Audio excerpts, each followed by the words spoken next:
Beat up on him a little bit. There you go.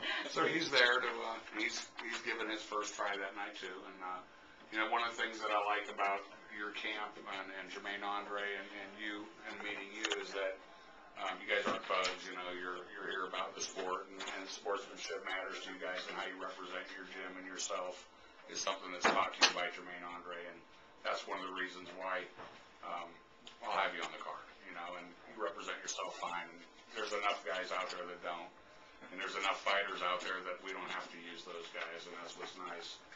It kind of brings me around to this other guy who's been in here before, and where did he end up ranked? Number 10 on our list. So you got a hit list of 9 guys in front of you who to fight. Gene's going to be fighting Michael Simon out of Stand Your Ground, and I'm looking forward to this fight. You guys are both not a lot of fights, but you're both seasoned and been training for a little bit. And this is an interesting fight. Mike saw it as a step up to fight you. He's in the honorable mentions. And you're number 10, and he didn't know that when he even asked for it. He knew it would be a step up. So I respect the fact that he wants to test himself. And I think it'll be a good test for you, too, because you had to go against 2 real experienced guys in your first 2 fights, I know. So you're probably looking forward to fighting a guy that's only got 1 fight this time instead, where you've only had a couple. I think everybody else you fought has had 10. One guy had 10 fights, the other had like 7 or 8. So, Gene Bryant from Jermaine Andre's Academy. And Gene, who are you going to be fighting? Michael Simon, I believe his name is. I don't really know much about him at all. We've had Michael Simon on the show before. And he fought in fact, he's the only person at Jim Show who has beaten a CMMA student at your show. And tough guy, but who did you fight before? Do you remember the guy's name? No, I was. Nick Pritchett. Nick Pritchett, yeah, that's it. So he fought Nick, and it was a good close fight. It was a 3-round. But Mike definitely won that fight. It went to the 3rd, and then it was right near the end, and they stopped it. But it was a good even match. And Gene, we saw your fight against Tim, and that was a great match. So I think I think you really got a good fight. So yeah, it's gonna be on, that's for sure. Yeah.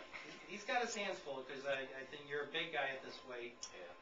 And very strong, so he's going to have to he's definitely got his work cut out for him. I think he's got a tougher fight than his first fight in your promotion there. Probably, yeah. I think it's going to be a tough one for him. But, you know, it's a good fight. Both these guys come from good camps. They've both been training for a little bit. They work real hard. They're 2 of the up-and-comers in that weight division. I don't know how long Gene's going to be able to keep in that weight division. I don't know. He looks like he's still growing to me every time I see him, so. Gene, I'm good. Are you full grown, Gene? Yeah, I think so. 27 or so right now. Now, how about you, Gene? 170 already? Oh, no, not 170. It'll be 75 today or whatever. I mean, I'm 75 right now. There you go. Do you train full-time, Gene, or do you also work? It feels like full-time, but no, I work, but pretty much, What do you do when you're not training? What do you do? I detail cars in Auto America. Okay, cool. Out in St. Peter's. Very good. And how about sports background for you?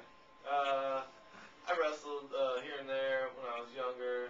Like freshman year I did too, but then I played a lot of baseball and football. So I'd be trying to gain weight for football, I could never gain weight my whole life. So that's why I decided to go, down to 170. Wait till you're like 40, don't worry. Yeah, but little high school football, college football, stuff like that.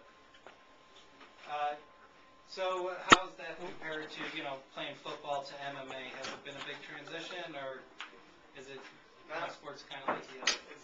No, it's not really, because, I'm getting a lot of street fights, stuff like that, but it's just a lot more refined, kind of, and a lot more to it than you think, Like when I got into it, I thought it was just going in there, beating some people up, but it's a little more tactical than that.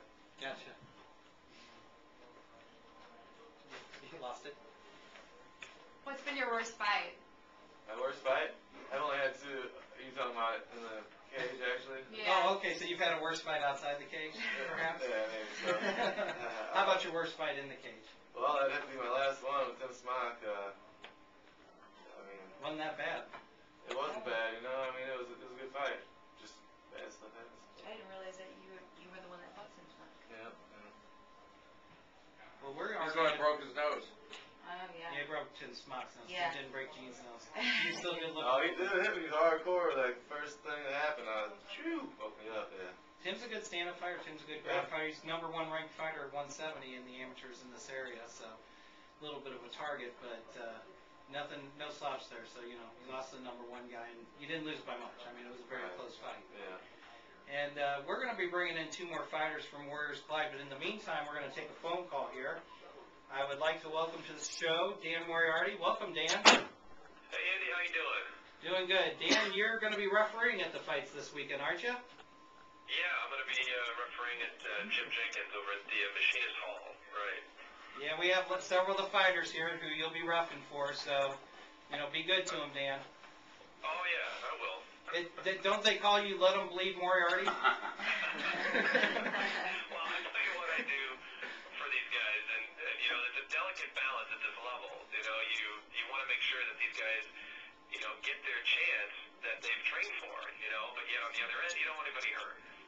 So, you've got to watch, in between to make sure that these guys are safe, but yet, that they walk out of there knowing they did their best and, they know who won and who lost.